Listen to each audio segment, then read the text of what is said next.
It always comes down the pipeline that get woke, go broke is a truth. We saw it with the Marvels. Now the MCU has been pushing wokeness for a long, long time. And guess what? All of the audience tuned out.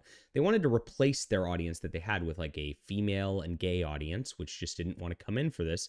Because at the end of the day, they've got their own stuff. So it's like, why are they coming over to the men's stuff to try to take over that? I mean, gosh, we're going to see this with the NFL maybe very soon with like transgender players and rainbow flags all over the jerseys and stuff like that.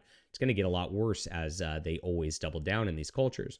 But on the book end, we've talked about it. And of course, we've talked about all the comic book stuff that's been going on with Nightcrawler, with Superman and Batman and Green Lantern and DC Comics. It seems like everybody's just a gay, trans, whatever at this point, and that's what they've done in everything. But of course, this has happened in book publishing as well, and we have a new article that's showing that Get Woke, Go Broke is something that is absolutely a truth, and of course, it doesn't stop them. They don't care. They're not out to make money. They're out to destroy our culture intentionally. So here it is. Woke books brought for huge advances by inexperienced editors hired post George Floyd have flopped, including $500,000 queer feminist novel that sold 3,500 copies. My books sell more than that on Amazon.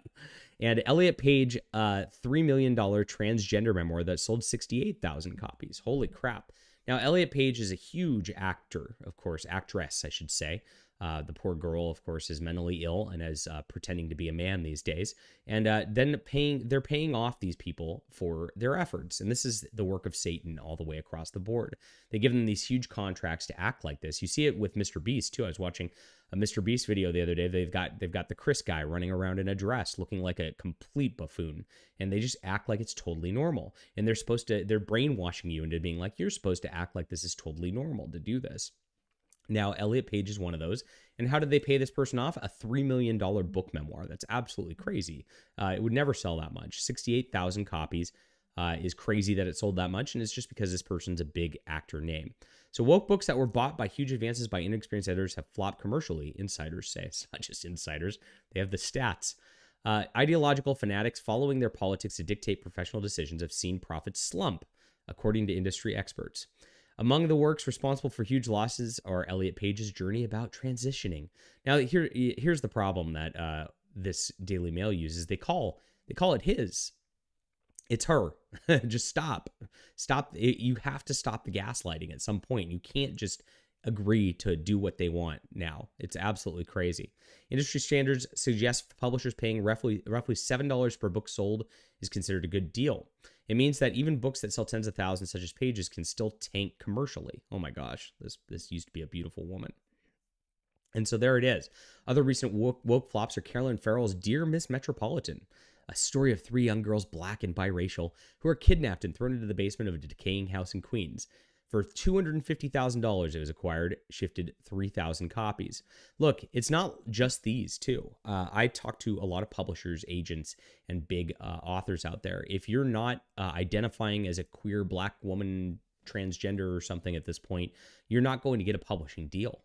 They just only seek out people based on race, based on skin color, based on gender, based on their sexual fetishes. That is just how it goes at this point, especially in like YA. They're trying to groom the children into these lifestyles and these New York publishings. So it is not just these books, but all of these books. And we saw that there were stats posted from last year that like 90% of books don't even sell 200 copies. 90%. So when the top end books are failing this badly, the bottom end books are failing this badly, you know the publishing industry is in quite a crisis.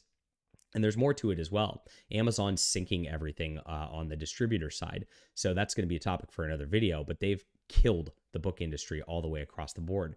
It's sad because people aren't reading anymore. And if people aren't reading anymore, they're not getting educated anymore. It's the truth. And I'm on video right now, but please go read my books. Those links are in the description below. I really appreciate you guys for doing so. We need to carve a path forward, and we need to bring back culture again. We need to bring it back into being smart again and having being smart be cool again. It is vital for us as a species and for our civilization.